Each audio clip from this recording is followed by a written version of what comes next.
A few years ago, I realized I was falling into a habit that I didn't really like. I wasn't really playing games anymore, I was just completing them. Running from checkpoint to checkpoint, quest to quest, always thinking about what I was going to play next instead of what was right in front of me. And sometimes I'd stop and stare at the credits rolling and think, wait, did I actually enjoy that? What do I remember from it? Not the story beats, not the characters, just that I finished it. And that realization hit me. I've been treating something that I really loved like a to-do list. I remember I was playing through the first Death Stranding.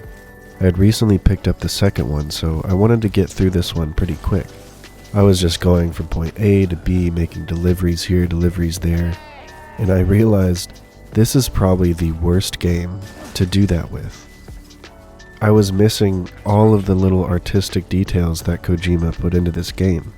I remember after a while, it started feeling stale, until I reached one of the cities, and the music that Kojima picked played, and I just stopped and took it all in and said, I think I'm doing this completely wrong. That's when it clicked that I had fallen into one of gaming's quietest traps. The race. You know, new game releases feel like social events now. Everyone's talking about them, posting clips, spoiler warnings are flying around, and suddenly, it feels like if you don't finish this thing by Tuesday, you're already behind.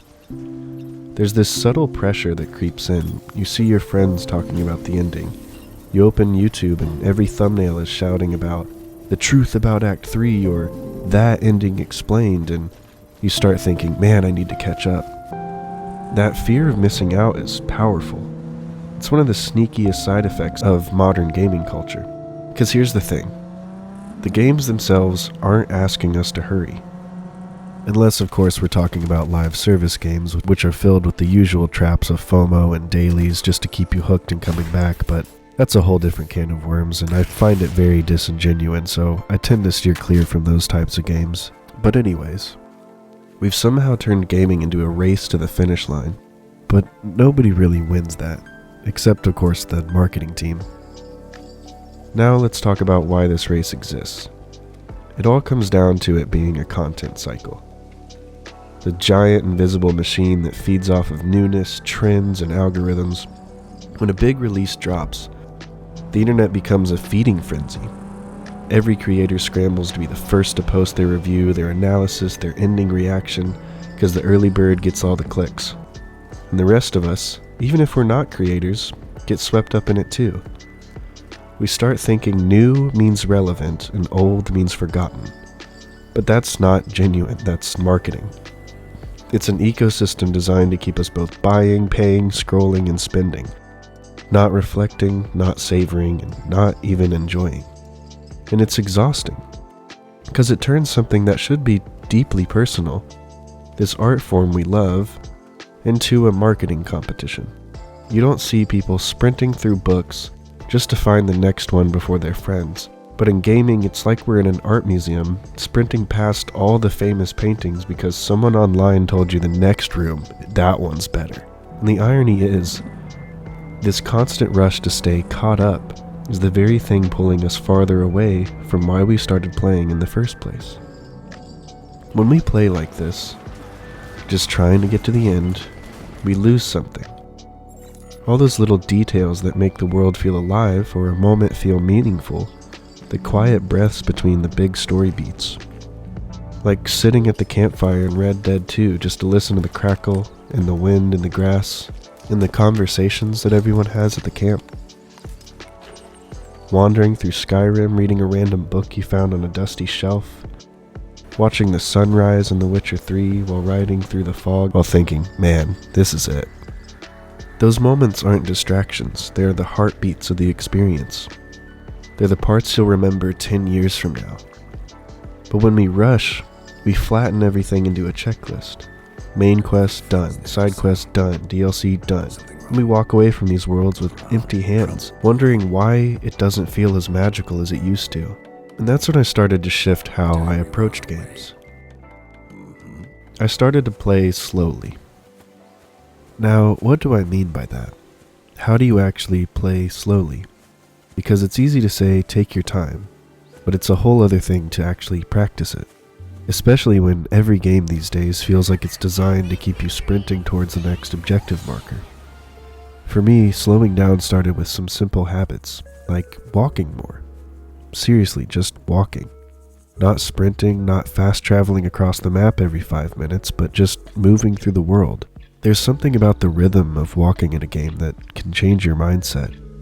You start noticing little things again, the way the light filters through the trees, the sound of the boots crunching on the gravel, how towns actually feel like living spaces instead of pit stops. I stopped opening the map so much, and in some games, for instance The Witcher 3, I actually turned off the minimap in HUD while I'm exploring, but it does pop up during combat or when I use the Witcher senses. So I found I started scanning the horizon instead, looking for landmarks, shapes, movement, and just go towards what was interesting. Not because there was a quest there, not because I needed to check off a location, but because I was curious. And that's the thing. Curiosity is really what slow gaming is really about. It's that childlike feeling of what's over the next hill instead of where's my next waypoint. Sometimes I'll even forget what quest I was doing, and that's kind of the point.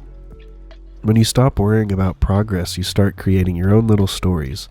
A quiet moment by a stream, a random NPC conversation at a tavern that ends up meaning more than the whole plot. You don't feel like a consumer anymore. You feel like someone in the world. And once you experience that, it's hard to go back to rushing, because suddenly the world feels alive again. Also, it's the idea that maybe the best way to enjoy games is to completely ignore the release calendar. You don't have to play what's new. You don't have to finish what's long. You can linger, you can wander, you can replay an old favorite, or just sit on a mountaintop in a game and watch the light change. You can play to feel, not to just finish. We tend to talk about immersion like it's about the graphics or realism, but I really think it's about attention.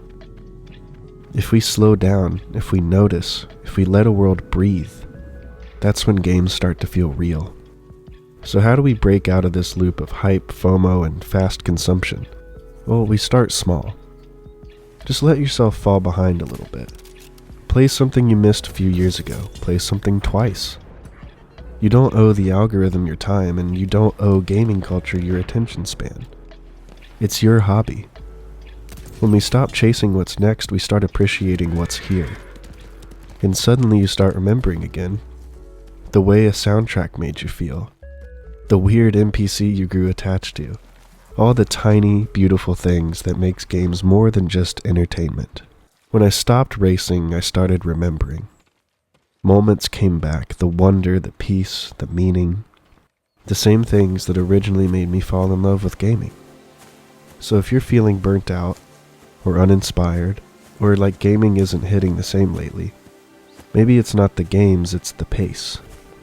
Because games don't ask us to hurry. We do that to ourselves.